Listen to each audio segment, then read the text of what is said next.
বিয়েটা জীবনে একবার, এই ক্ষেত্রে যে হেরে যায় তার পুরো জীবনটাই হেরে যায়। ইমাম গাজালি রহমতুল্লাহি আলাইহি লিখেছেন, যেই যুবক 4 ধরনের মেয়েকে বিয়ে করবে, অর্থাৎ এমন 4টা বাজে গুণ, যেই 4টা বাজে গুণের ভেতরে যদি কোনো একটা বাজে গুণ একজন নারীর মাঝে পাওয়া যায় এবং সেই নারী কোনো পুরুষ যদি ভুলেও বিয়ে করে ফেলে, তার জীবনটা জাহান্নাম হতে পারে। এই জন্য আজকে এই 4টা বাজে গুণ আমরা জানবো এবং আমরা যখন বিয়ে করব, যাদের বিয়ে হয় নাই, আমরা বেস্ট লেভেল থেকে ট্রাই করবো এটা জাস্টিফাই করার জন্য যে এই মেয়েটার মাঝে এই বাজে গুণ আছে। আর এই ক্ষেত্রে যে জিতে যায়, যে সফল হয়ে যায়, তার পুরো জীবনটায় বরকতময় করে দেয় একজন, বলেন সবাই তিনি কে?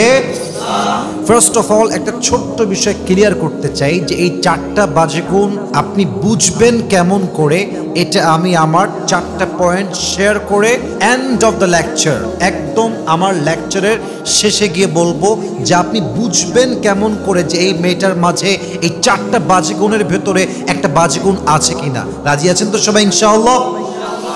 প্রথম বাজে গুণ ইমাম গাজালি রহমতুল্লাহি আলাইহি লিখেছেন, যেই মেয়ে আহেরা, আহেরা মানে হচ্ছে যেই মেয়ে অলওয়েজ রূপচর্চায় ব্যস্ত থাকে। দেখেন, নারীরাই রূপচর্চা করবে, রূপচর্চা করা, ফেস কেয়ার করা, ক্রিম মাখা, যত্ন নেওয়া, বিউটিনেসকে আরো সৌন্দর্য করার জন্য, আরো বেশি বাড়াবার জন্য যত্ন করা, it's not a fault, it's not a big issue. But এই ক্ষেত্রে ওভার সেন্সিটিভ হওয়া, ওভার কেয়ারিং হওয়া, যে অলওয়েজ রূপচর্চায় ব্যস্ত।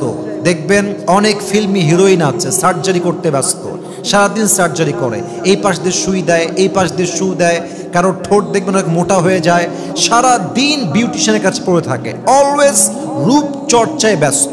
বিশ্বাস রাখেন, যেই মেয়ে অলওয়েজ রূপচর্চায় ব্যস্ত থাকে, এই মেয়ে কখনো লাইফ পার্টনার হিসেবে পারফেক্ট ওয়াইফ কখনোই হতে পারে না, ঠিক কিনা বলেন?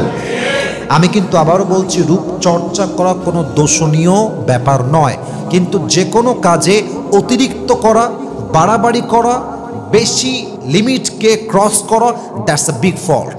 এজন্য খেয়াল রাখবেন যে একজন মেয়ে যাকে বিয়ে করছেন, এই মেয়েটা আবার রূপচর্চায় বেশি ব্যস্ত কিনা। আল্লাহ আমাদের সবাইকে এই বাজে গুণটা দেখে বুঝে বিয়ে করার তৌফিক দান করুন, পড়েন সবাই আমিন।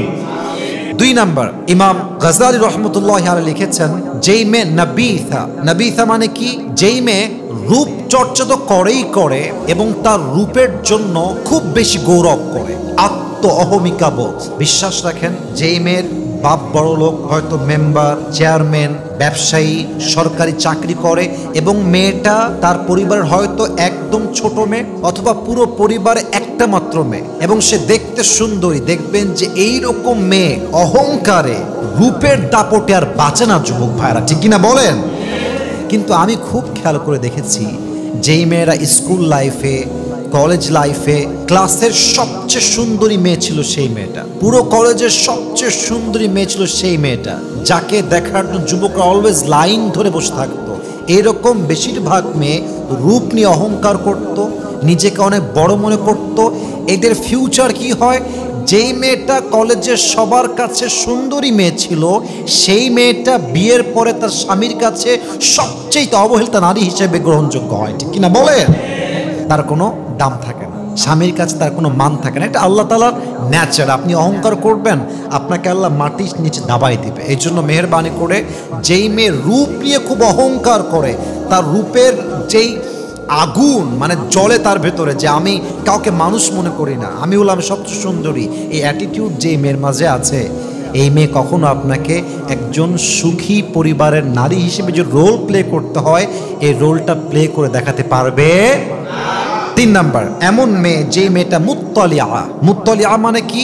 যেই মেয়েটা অলওয়েজ স্বামীকে প্রেশারাইজ করে, প্রেশার ক্রিয়েট করে। মনে করেন বাসায় আসছেন, রাত বাজে 12টা, আপনার বউ আনতে বলেছিল, কয়েকটা বাজারের লিস্ট দিয়েছিল, এখন আপনি 8টা লিস্ট দিয়েছে, 6টা এনেছেন, 2টা মিস হয়ে গেছে।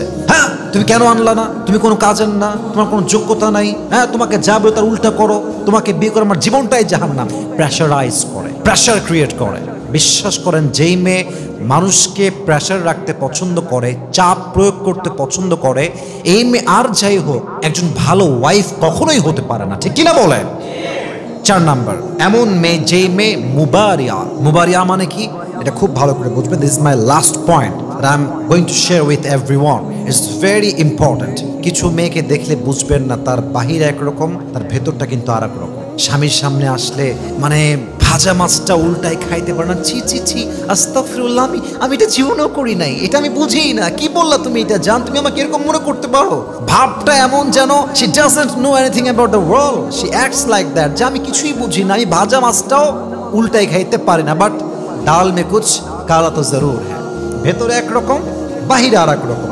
স্বামী পড়ছে বিপদে, খুব কষ্টে আছে, অর্থনৈতিক অবস্থা খুবই খারাপ, মানুষ মিথ্যা ব্লেম দিচ্ছে, বিপদে পড়ছে, কষ্টে পড়ছে, স্বামীর সামনে এসে তুমি টেনশন করো না, আমি তোমার সাথে আছি, সবাই তোমার বিপক্ষে গেলে আমি তোমার পক্ষে থাকবো, আমি সারা জীবন তোমার পাশে আছি। স্বামীর সামনে বলো একরকম, বাহিরে গিয়ে রূপ চেঞ্জ হয়ে যায়। স্বামীকে বলে আমি তোমার পক্ষে আছি, আবার বাহিরে গিয়ে স্বামীর বিরুদ্ধেই সেই মেয়েটা ষড়যন্ত্র করে বেড়ায়, ঠিক কিনা বলেন? এরকম মেয়ে বিয়ে করা যাবে না। এখন প্রশ্ন হচ্ছে হুজুর, এই যে 4টা গুণ আপনি বললেন, 4টা গুণ তো এমন একটা গুণ যেই গুণটা বিয়ে না করলে সহজে আসলে প্রকাশিত হওয়ার সম্ভাবনা খুবই কম আসলে।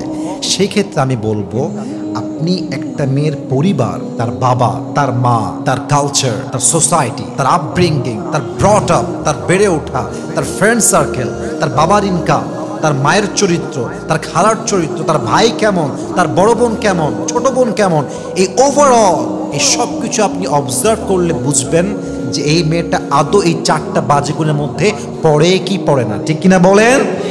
ফর অ্যান এক্সাম্পল, প্রথমে বলেছিলাম যে মেয়েটা আহেরা, অর্থাৎ অলওয়েজ রূপচর্চায় ব্যস্ত। একটু বোঝা ট্রাই করেন, একজন মেয়ের বাবার ইনকাম হচ্ছে, for an example, just example আর নাথিং এলস, ইনকাম হচ্ছে 20,000 টাকা। কত হাজার? আর একবার কয় হাজার? 20,000। আচ্ছা বলেন তো, পরিবারে বাবার ইনকাম 20,000, বাবার মেয়ে হচ্ছে 2টা, ছেলে 1টা এবং বউ, এ হচ্ছে 5 জন মানুষের একটা সদস্য। মেয়েটা চাইলেও কি প্রত্যেক মাসে 30,000 টাকা ইনকাম করতে পারবে? মেকআপ করতে পারবে? পারবে না। কারণ কি? তার বাবার ইনকামটাই হচ্ছে কম। তা আপনি সেই মেয়েকে দেখলে বুঝবেন যে এই মেয়েটা ওই লেভেলের না। আর একটা মেয়ে যার বাবার মাসের অবৈধ ইনকাম হচ্ছে 10 লাখ টাকা, অবৈধ ইনকাম, বৈধ ইনকাম না, অবৈধ ইনকাম 10 লাখ টাকা, অথবা বৈধ ইনকাম 20 লাখ টাকা, কথার কথা ব্যবসা থেকে আসছে। কিন্তু সেই মেয়েটা যদি বাবার ইনকাম 20 লাখ হয়, সে তো মাসে সর্বনিম্ন 1 লাখ টাকা খরচ করতে পারে, পারে কি পারে না? আপনি একটা বেসিক লেভেলে দেখলেই বুঝবেন যে মেয়েটা আসলে কোন ক্যাটাগরি বিলং করে, এই মেয়েটা আসলে সে লেভেলে হতে পারে কি পারে না। আর যেই মেয়ের বাপের ইনকাম মাত্র 20,000 টাকা, সেই মেয়ে চাইলে 1 লাখ টাকা মেকআপ করতে পারবে না, ঠিক কিনা বলেন? আবার দেখেন, আরেকটা বলেছিলাম যে মেয়েটা স্বামীকে প্রেশারাইজ করে। একজন মেয়ে স্বামীকে প্রেশারাইজ তখন করে যখন সে এই শিক্ষা তার মায়ের থেকে পায়, তার খালার থেকে পায়, তার ফুফুর থেকে পায়। মেয়ের বয়স 8 বছর, সে দেখছে যে আমার বাপ আমার মায়ের কথায় ওঠে বসে, আমার বাপ ইয়েস বললে ইয়েস, নো বললে নো। ওর ভিতরে এই মেন্টালিটি ছোট্টবেলার থেকে তৈরি হয় যে আমিও আমার স্বামীকে গোলামের মতো ট্রিট করব, কাজের চাকরের মতো ট্রিট করবো। এরকম মেয়ে বাংলাদেশে অ্যাভেলেবেল। মানে কিছু মেয়ে আছে এরা স্বামীকে মানুষই মনে করে না, অমানুষ মনে করে, জানোয়ার মনে করে। কথায় কথায় খোটা, কথায় কথায় বাজে ব্যবহার, কথায় কথায় তোমাকে বিয়ে করে আমার জীবনটা জাহান্নাম হয়ে গেছে, আমার কত ভালো জায়গায় বিয়ে হতো, তুমি একটা জাহান্নাম আমার জন্য। এই কথাগুলো বলে একটা সাজানো গোছানো সুন্দর সংসারকে একটা মেয়ে জাহান্নাম বানিয়ে দেয়, ঠিক কিনা বলেন? এজন্য ফ্যামিলি স্ট্যাটাস, বাবার ইনকাম, মায়ের চরিত্র, বোনের চরিত্র, তার বেড়ে ওঠা, তার কালচার, তার সোসাইটি, তাদের ফাইন্যান্সিয়াল স্টেটাস, এই সব কিছু মিলিয়ে ওভারঅল অবজার্ভ করলে আপনি বুঝবেন যে এই মেয়েটার মাঝে এই 4টা বাজে গুণ আছে কিনা। আল্লাহ আমাদের সবাইকে বিয়ের পূর্বে একজন মেয়েকে যথেষ্ট জাস্টিফাই করে বিয়ে করার তৌফিক দান করুক। আমরা সকলেই জবান খুলে পড়ছি আমিন। ওয়া আখির দাওয়ানা।